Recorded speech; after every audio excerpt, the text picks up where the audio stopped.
Hello বন্ধুরা, তো দেখো আমি আজকে বানিয়েছি হচ্ছে কড়াইশুঁটির কচুরি।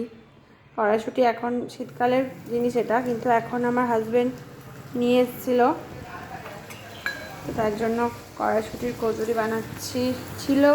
ভাবলাম যে বানিয়েই ফেলি, রোজ রোজ আর ভাত ইচ্ছা করে না খেতে, তার জন্য আজকে এটাই করলাম। রোববার